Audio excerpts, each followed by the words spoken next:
Hi students, a very good morning to you all. This is DVR again. In the online lecture video sessions, today we are almost coming to the last concept called modern physics. In this chapter, basically we touch about very few points theoretically. One is trying to understand something called photoelectric effect, for which the great man Albert Einstein got his Nobel Prize in 1905, and what are its applications. And then part of light, something called refraction and total internal reflection. From that, the concept of optical fiber we are hearing nowadays, and then a little bit about superconductivity. Just briefing about these points. These are the latest techniques that are coming in physics. అది మనం ఇవాళ చూడబోతున్నాం. So first of all photoelectric effect అంటే ఏమిటో అర్థం చేసుకోవాలంటే ముందు థర్మియానిక్ emission అంటే ఏమిటి అని.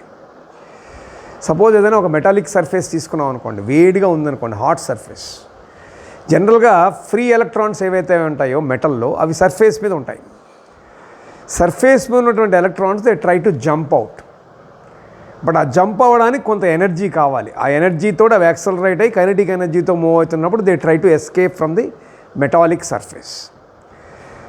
సో ఈ మెటాలిక్ సర్ఫేస్ నుంచి, హాట్ సర్ఫేస్ నుంచి ఎలక్ట్రాన్స్ ఏవైతే లిబరేట్ అవుతాయో, ఆ లిబరేట్ అయినటువంటి ఎలక్ట్రాన్స్ ఏవైతే కూడా ఆ మెటల్ సర్ఫేస్ నుంచి ఎస్కేప్ అవ్వడానికి వాటికి కొంత ఎనర్జీ కావాలి.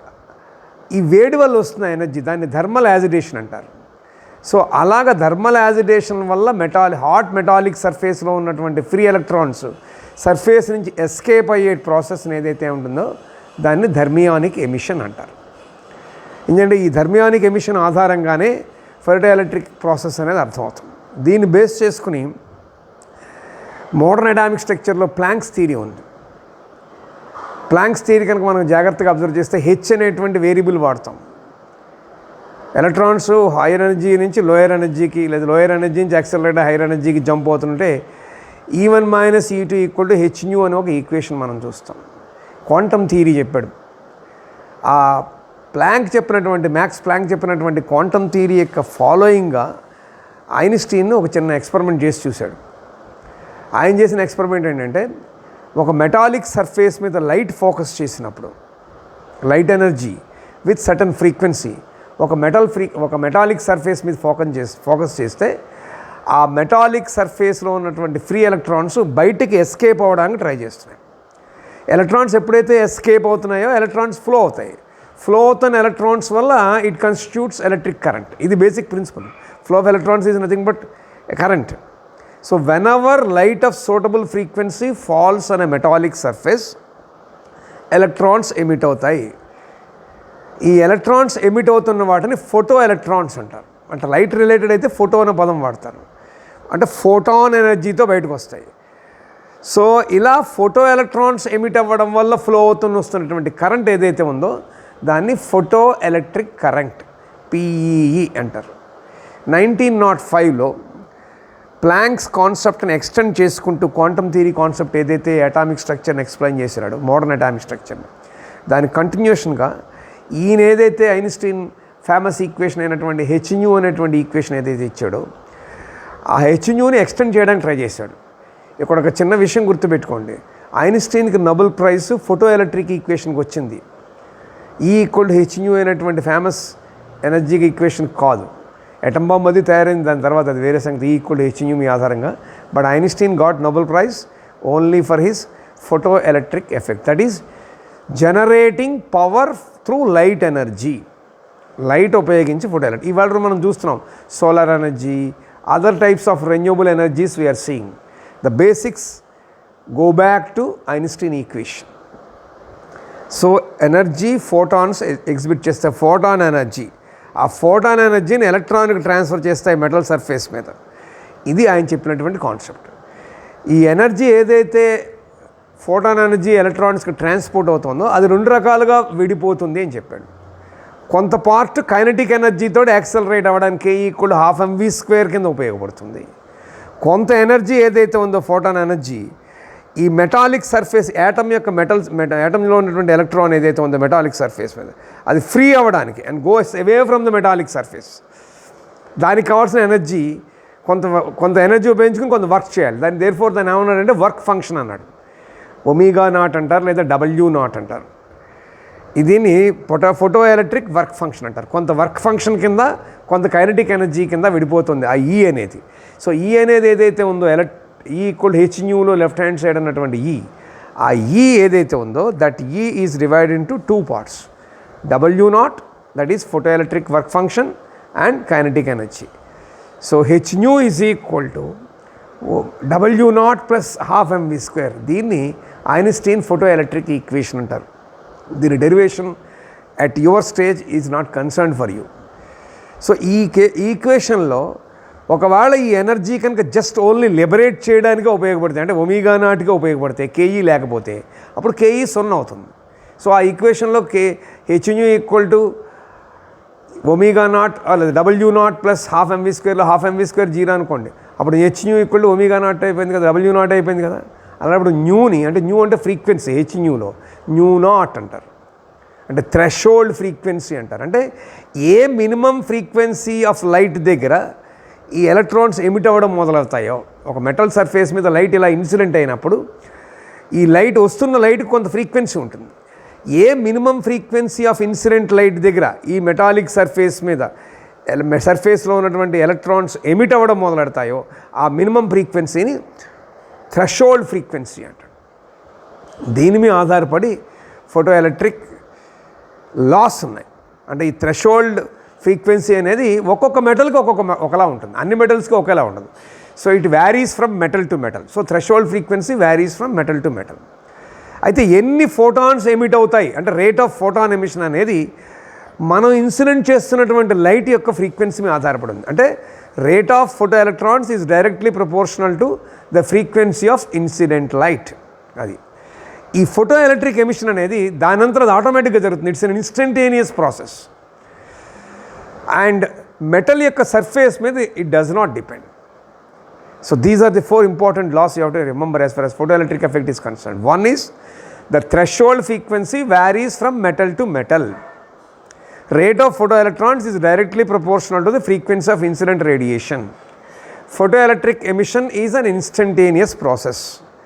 Photoelectric effect does not depend on temperature of the metal. See, these are various laws related to photoelectric effect. So ఈ ఫోటో ఎలక్ట్రిక్ ఎఫెక్ట్ ఉపయోగించి అంటే లైట్ ద్వారా కరెంట్ ప్రొడ్యూస్ చేయడం ఆధారంగా సెల్స్ తయారు చేస్తారు. దాన్ని ఫోటో ఎలక్ట్రిక్ సెల్స్ అంటారు. వీటిని ఎక్కడ వాడతారు? Let us try to understand where they are being used. That is called applications. Photo electric cells ఎక్కడ వాడతారు అనేది టెలివిజన్స్లో వాడతారు, బర్గ్లర్ అలారమ్స్లో వాడతారు, స్మాల్ కరెంట్స్ మెజర్ చేయడానికి ఉపయోగించేటువంటి మైక్రో యామ్మీటర్స్లో వాడతారు. వేరియస్ కలర్స్ని ఐడెంటిఫై చేయాలంటే కూడా కలర్ ఐడెంటిఫికేషన్స్లో ఫోటో ఎలక్ట్రిక్ సెల్స్ వాడతారు. తర్వాత ఫిలిం ఇండస్ట్రీలో ఫిలిమ్స్ నుంచి సౌండ్ రీప్రొడక్షన్కి వాడతారు. తర్వాత స్ట్రీట్ లైట్స్ మనం చూస్తుంటాం, automatic on automatic of street lights వాడాలంటే వాటిలో వాడేటువంటి సెల్స్ కూడా ఫోటో ఎలక్ట్రిక్ సెల్సే. ఇప్పుడు పెద్ద మాల్స్లోనూ కూడా ఒక పెద్ద ఇండస్ట్రీ ఏరియాస్లో పెద్ద ఆఫీసుల్లో సెన్సర్స్ ఉంటాయి. డోర్స్ ఆటోమేటిక్గా ఓపెన్ అయ్యి ఆటోమేటిక్గా క్లోజ్ అవుతుంటాయి. There also use cells made based on photo electric effect. తర్వాత light resources, various light resources తీసుకుంటే ఏది ఇంటెన్సిటీ ఎక్కువ ఉంది, ఏది ఇంటెన్సిటీ తక్కువ ఉంది, అటువంటి చోట ఫోటో ఎలక్ట్రిక్ సెల్స్ వాడతారు. Number of applications are there. This is about photo electric effect. Now will try to understand something related to a part of light. Light రిలేటెడ్గా మీరు లోయర్ క్లాసెస్లో కాంతి గురించి చదివేటప్పుడు పరావర్తనము, వక్రీభవనము ఇలా చదువుకున్నారు. రిఫ్రాక్షన్. హై స్కూల్ లెవెల్లో మీరు ఓన్లీ రిఫ్లెక్షనే అబ్జర్వ్ చేస్తారు. అంటే ఒక సర్ఫేస్ తీసుకుంటే లైట్ ఇలా పడడం, మళ్ళీ ఇలా రిఫ్లెక్ట్ అయిపోవడం, ఇలా పడడం, ఇలా రిఫ్లెక్ట్ అయిపోవడం. సపోజ్ వాటర్ మీద లైట్ పడుతుంది అనుకోండి, ఎయిర్లోంచి వస్తుంది లైట్. ఎయిర్ రేరర్ మీడియం అవుతుంది, వాటర్ డెన్సర్ మీడియం అవుతుంది. అంటే రేరర్ నుంచి డెన్సర్కి లైట్ ఇన్సిడెంట్ అవుతున్నప్పుడు అక్కడ నార్మల్గా ఇస్తాం మనం. అక్కడ 2 పదాలు విన్నారు మీరు, angle of incidence, angle of reflection. అంటే ఏ మీడియంలోంచి లైట్ పడుతుందో అదే మీడియంలోకి వెళ్ళిపోతుంది, అది రిఫ్లెక్షన్. రిఫ్రాక్షన్ మీద ఆధారపడి మిర్రర్స్ పనిచేస్తాయి. మనం చూసే అద్దాలన్నీ కూడా రిఫ్లెక్షన్ ప్రిన్సిపల్ మీద ఆధారపడుతుంది. రెండోది, ఒక మీడియంలోంచి, ఇది సర్ఫేస్ అనుకోండి, 2 మీడియంస్ ఉన్నాయి, కింద ఒక మీడియం, పైన ఒక మీడియం. ఒక మీడియం నుంచి అలా ఇన్సిడెంట్ అయ్యి రెండో మీడియంలోకి వెళ్ళిపోతే, అంటే రిఫ్లెక్ట్ అవ్వకుండా రిఫ్రాక్షన్ అంటారు దాన్ని. ఒక మీడియం నుంచి రెండో మీడియంలోకి త్రూ అవుతుంది, అలా అయినప్పుడు దాన్ని రిఫ్రాక్షన్ అనాలి. అక్కడ యాంగిల్ ఆఫ్ ఇన్సిడెన్స్ అయ్యి ఉంటుంది, యాంగిల్ ఆఫ్ రిఫ్రాక్షన్ ఉంటుంది. దాని ఆధారంగా రిఫ్రాక్టివ్ ఇండెక్స్ క్యాలిక్యులేట్ చేస్తారు. మ్యూ అంటారు దాన్ని. Sine of angle of incidence divided by sine of angle of refraction, అంటే sine i by sine r mu అని హై స్కూల్లో కూడా చదువుకున్నాం. దాన్నే మనం స్నెల్స్ లా అంటాం. దీన్ని ఉపయోగించుకుని వేరియస్ మెటీరియల్స్ యొక్క రిఫ్రాక్టివ్ ఇండెక్స్ క్యాలిక్యులేట్ చేస్తాం. ఇక్కడ మనం అర్థం చేసుకునేది ఏంటంటే, ఒక సర్ఫేస్ ఇలా తీసుకున్నాం, ఇలా పడింది, ఇక్కడ నార్మల్ పర్పెండిక్యులర్కి ఇస్తాం, ఇలా రిఫ్రాక్ట్ అయింది. సపోజ్ లోపలికి వెళ్ళింది అనుకోండి, ఈ యాంగిల్ ఆఫ్ ఇన్సిడెన్స్ మారుస్తూ ఉంటే కొంతసేపటికి ఏమవుతుందంటే సర్ఫేస్కి యాంగిల్ ఆఫ్ రిఫ్రాక్షన్ తగ్గుతూ వస్తుంది. ఒక స్థోదిలో అది 90 అయిపోతుంది. బియాండ్ 90 ఉందనుకోండి సర్ఫేస్, అప్పుడు ఇంకా పైనుంచి వచ్చిన లైటు కిందకి ఇలా వస్తుంది. ఇప్పుడు యాంగిల్ ఆఫ్ ఇన్సిడెన్స్ మారుస్తున్నామంటే ఇంకా రిఫ్రాక్ట్ అవ్వదు, రిఫ్రాక్ట్ అయిపోతుంది కంప్లీట్గా లోపలే. So A angle of incidence దగ్గర యాంగిల్ ఆఫ్ రిఫ్రాక్షన్ 90 ఉంటుందో దాన్ని క్రిటికల్ యాంగిల్ అంటారు. ఆ క్రిటికల్ యాంగిల్ బియాండ్ కనుక లైట్ కనుక ఇన్సిడెంట్ అయితే, ఇన్స్టెడ్ ఆఫ్ రిఫ్లెక్షన్ టోటల్గా ఇంటర్నల్గా రిఫ్లెక్ట్ అయిపోతుంది. అంటే టోటల్లీ ఇంటర్నల్లీ రిఫ్లెక్టెడ్ అంటారు, దాన్ని TIR అంటారు. ఈ టోటల్ ఇంటర్నల్ రిఫ్లెక్షన్ జరుగుతుంది, ప్రత్యేకమైనటువంటి నో మోర్ రిఫ్రాక్షన్. ఈ TIR ఉపయోగించే మనం ఎండమావులు అంటుంటాం చూడండి, ఇసుకలో పెడుతుంటే దూరంగా నీళ్ళు ఉన్నట్టు కనపడడం, రోడ్డు మీద వేసవి కాలంలో టైర్ కరిగితే థిన్ ఫిలిమ్స్ కూడా దానికి కారణం, మెరుస్తున్నట్టు వాటర్ సర్ఫేస్ కింద కనపడడం, రకరకాల కలర్స్ కనపడడం హాట్ సర్ఫేస్ మీద దూరం నుంచి. So these are all things based on total and internal reflection. ఇప్పుడు నవడేస్ టెక్నాలజీ ఇంప్రూవ్ అయినప్పుడు కమ్యూనికేషన్ ఎలక్ట్రికల్ సిగ్నల్స్లో పంపిస్తున్నారు, ఆల్ టైప్స్ ఆఫ్ సిగ్నల్స్. నా సౌండ్ అన్నీ everything in the form of electromagnetic signal కింద పంపించాలంటే, అంటే EM వేవ్ కింద పంపించాలంటే, ఆ వేవ్ని గైడ్ చేసేటువంటి ఫిలాసఫీ కావాలి, ప్రిన్సిపల్ కావాలి. That is what is we are nowadays hearing called optical fibre. గ్లాస్తో తయారు చేస్తారు. Optical fibre is nothing but a wave guide. అంటే పంపించేటువంటి కమ్యూనికేషన్, అది ఆడియో అవ్వచ్చు, వీడియో అవ్వచ్చు, ఏదైనా అవ్వచ్చు, ఏ టైప్ ఆఫ్ కమ్యూనికేషన్ అయినా సరే ఎలక్ట్రోమాగ్నెటిక్ సిగ్నల్ కింద పంపించి వేవ్ ఫామ్లో ట్రాన్స్మిట్ చేయాలంటే ఆప్టికల్ ఫైబర్ కేబుల్ వాడతారు. సో దాంట్లో స్ట్రక్చర్ మీకు డీటెయిల్డ్గా అక్కర్లా. బేసికల్గా ఆప్టికల్ ఫైబర్ అంటే ఏమిటి? It's nothing but a communication cable which acts as a wave guide. ఇందులో కోర్ అని, క్లాడింగ్ అని, డిఫరెంట్ రిఫ్రాక్టివ్ ఇండెక్సెస్ ఉంటాయి. అంత డీటెయిల్గా మీరు హైయర్ క్లాసెస్ చదువుతారు. బేసికల్గా ఆప్టికల్ ఫైబర్ అంటే ఏంటి? Optical fibre is nothing but a communication cable which basically acts as a wave guide. A type of signal అయినా సరే, ఆడియో కానీ వీడియో కానీ, ఫాస్ట్గా ట్రాన్స్మిషన్ లాస్ లేకుండా సోర్స్ నుంచి డెస్టినేషన్కి ట్రాన్స్మిట్ చేయడానికి ఉపయోగించేవి. నవేడేస్ మీరు చూస్తున్నారు, కేబుల్ టీవీ కనెక్షన్స్ కానీ, టెలికమ్యూనికేషన్స్ కానీ, ఇటువంటి చోట ఆప్టికల్ ఫైబర్ వాడతారు. ఇన్ఫ్యాక్ట్ మెడికల్గా ఎక్కువ వాడతారు. మెడికల్ డయాగ్నోసిస్లో ఆప్టికల్ ఫైబర్ ఎండోస్కోపీ అని ఉంది, యాంజియోగ్రామ్ అని వింటుంటారు మీరు, హార్ట్ ఆపరేషన్స్లో చేస్తుంటారు. Without actually blood shed, cut చేయలేకుండా, ఆపరేషన్ చేయకుండా బ్లడ్లెస్ సర్జరీ చేసినప్పుడు ఇంటెస్టైన్స్లో ఏమైనా గాల్ బ్లాడర్లో కానీ స్టోన్స్ ఉన్నాయా లేదా తెలుసుకోవాలంటే ఎండోస్కోపీ చేస్తారు మెడికల్గా. ఆ ఎండోస్కోపీలో వాళ్ళు వాడేది ఆప్టికల్ ఫైబర్ టెక్నిక్స్ వాడతారు. అలాగే మిలిటరీ కమ్యూనికేషన్లను, శాటిలైట్ కమ్యూనికేషన్లను, డిజైన్ ఆఫ్ సైంటిఫిక్ ఇన్స్ట్రుమెంట్స్లోను, ఇవాళ మోడర్న్ డే వస్తున్నటువంటి ఇన్స్ట్రుమెంట్స్ అన్నింటిలో కూడా ఆప్టికల్ ఫైబర్ కమ్యూనికేషన్ వాడుతున్నారు. అంటే సోర్స్ దగ్గర బయలుదేరినటువంటి ఆడియో కానీ వీడియో సిగ్నల్ డెస్టినేషన్కి వెళ్ళే లోపల ఎక్కడ ట్రాన్స్మిషన్ లాస్ లేకుండా ఉండాలి అంటే ఆప్టికల్ ఫైబర్ కమ్యూనికేషన్ వాడాలి. This is a little bit introduction about optical fibres. మీకున్న పార్ట్ అది యాక్చువల్గా. అంటే మీకు చాప్టర్ చివర్లో, లాస్ట్ చాప్టర్లో కొంత ఇంట్రడక్షన్ ఇచ్చారు, లేటెస్ట్ టెక్నాలజీకి ఇంట్రడక్షన్ ఇచ్చారు. Photo electric effect is one of the technologies, optical fibre is another technologies. అలాగే రీసెంట్గా వస్తున్నటువంటి కాన్సెప్ట్ ఏమిటంటే super conductivity. What is super conductivity? Electrical power ట్రాన్స్మిషన్లో మీకు మనందరికీ ఐడియా ఉంది. పవర్ జనరేట్ అయిన తర్వాత పవర్ ట్రాన్స్మిట్ అయ్యి డెస్టినేషన్కి వచ్చేవాడు మధ్యలో heat losses, frictional losses, resistance losses వల్ల జనరేట్ అయిన పవర్ అంతా యూటిలైజ్ అవ్వదు. అలా కాకుండా ట్రాన్స్మిషన్ లాస్, పవర్ లాసెస్ తగ్గించాలి అంటే లో టెంపరేచర్ దగ్గర మనం కండక్షన్ కుదురుతుందా లేదా అని రీసెర్చ్ చేశారు. రీసెర్చ్ చేస్తే లో టెంపరేచర్ దగ్గర పవర్ ట్రాన్స్మిషన్ కుదురుతుంది. That is what is called super conductivity. అంటే conductivity at low temperature, it's a low conductivity phenomena. అంటే రెసిస్టెన్స్ తగ్గాలి. కండక్టివిటీ పెరగాలంటే కండక్టివిటీ అండ్ రెసిస్టివిటీ రెండు ఆపోజిట్. రెసిస్టెన్స్ తగ్గింది అంటే కండక్టివిటీ పెరుగుతుంది. ఆల్మోస్ట్ నెగ్లిజిబుల్ రెసిస్టెన్స్ రావాలి. అబ్సల్యూట్ టెంపరేచర్ దగ్గర రెసిస్టివిటీ ఆల్మోస్ట్ జీరోకి వస్తుంది. కొన్ని రకాల మెటీరియల్స్ తీసుకుంటే సిల్వర్ కానీ, లెడ్ కానీ, లేదా గాడ్మియం కానీ, ఇరిడియం కానీ, టంగ్స్టన్, క్యాడ్మియం, సిల్వర్, ఇటువంటి కొన్ని మెటీరియల్స్ ఉన్నాయి. ఈ మెటీరియల్స్ అబ్సల్యూట్ టెంపరేచర్ దగ్గర ఎక్స్ట్రాడినరీ ప్రాపర్టీ చూపిస్తున్నాయి. సో పర్ఫెక్ట్ కండక్షన్ వస్తుంది. Almost resistance is becoming zero. So ఆ ఫినామినాన్ సూపర్ కండక్టివిటీ అంటారు. ఆ మెటల్స్ని సూపర్ కండక్టర్స్ అంటారు. ఇప్పుడు దీనికి కూడా ఏంటంటే టెంపరేచర్ని బట్టి ఏ టెంపరేచర్ దగ్గర ఒక కండక్టర్ నార్మల్ బిహేవియర్ వదిలేసి సూపర్ అయిపోతుందో, లేదా సూపర్ వదిలేసి నార్మల్ అయిపోతుందో, ఆ టెంపరేచర్ని క్రిటికల్ టెంపరేచర్ అంటారు. ఆ క్రిటికల్ టెంపరేచర్కి బిలో తీసుకనుక మనం వెళితే సూపర్ కండక్టివిటీ వస్తుంది. ఇప్పుడు ఆటోమేటిక్గా switching on switching of devices వస్తున్నాయి. స్విచ్చింగ్ డివైసెస్ అన్నింటిలోనూ సూపర్ కండక్టర్స్ వాడుతున్నారు. సూపర్ కంప్యూటర్స్లో సూపర్ కండక్టివిటీ మెటీరియల్స్ వాడుతుంటారు. రేపు పొద్దున భవిష్యత్తులో రాబోయే ట్రాన్స్ఫార్మర్స్ డిజైన్ కూడా మారిపోతుంది. మ్యాగ్నెటిక్ లెవిటేషన్ అనే ప్రాసెస్ ఒకటి ఉంది. రైల్వే ట్రాన్స్మిషన్లో పట్టాల మీద నైన్లు నడవకుండా గాలిలో ఉండాలి పట్ట. Magnetic levitation, super conducting squids వాడతారు వాడు అక్కడ. So high intensity magnetic field produce చేయాలి అంటే గాలిలో ఉండాలంటే ఏంటి, పట్ట 4 పక్కల 4 పవర్ఫుల్ మ్యాగ్నెట్స్ పెడితే వస్తువు పై గాలిలో ఉంటుంది కదా. అలా ట్రాక్స్ మీద దిక్కకుండా ట్రాక్ పైనుంచి వెళ్ళిపోతుంటుంది. సో ఆ స్క్విడ్స్ వాడతారు యాక్చువల్గా. So power transmission without resistive losses. This is what is called superconductivity. It is another new technology that is coming into picture. Probably computing science lo quantum computing అని వస్తుంది.